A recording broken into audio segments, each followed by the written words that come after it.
In this election, all eyes are on Florida, a state that can swing the dynamic of a national politics. ABC 27's investigative reporter Katie LaGrone is in Tallahassee with a look at what's changed since the year 2000 when we had that controversial election and when the fate of the nation hung on the state's failed election system.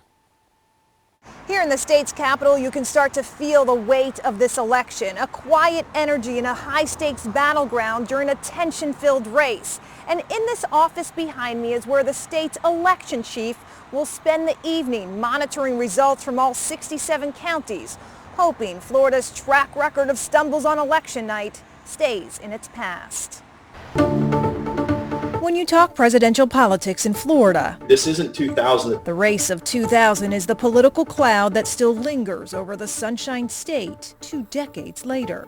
That was not fun. Known now as Bush v. Gore, it was the Supreme Court decision that decided a presidency and left Florida a global parody for its hanging chads, butterfly ballots, recounts, and court fights. No one really saw that coming until it hit us in the face.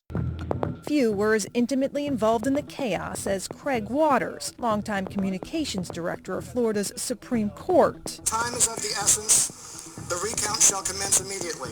And best known for his court step announcements during the election debacle of 2000. It was like a big circus. When I say circus, I'm not kidding. 20 years later, with results from another highly anticipated race just hours away, in a state as divided, we wanted to know. What makes this year different?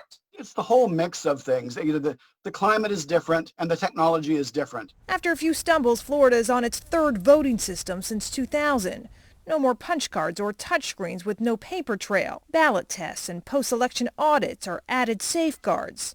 So are a series of new laws. After more election night snafus and recounts during the primaries just 2 years ago, lawmakers passed a number of voting reforms that included unifying how ballots look across the state and how they're counted here. As for those mail-in ballots, voters now have 2 additional days after the election to fix signature issues. Still, political insiders agree any embarrassment of presidential proportions in 2020 will likely revolve around mail-in. If there's going to be a mistake made, it's most definitely going to be signature related on vote by mail. Unlike many states, Florida was allowed to start processing mail-ins 22 days ago.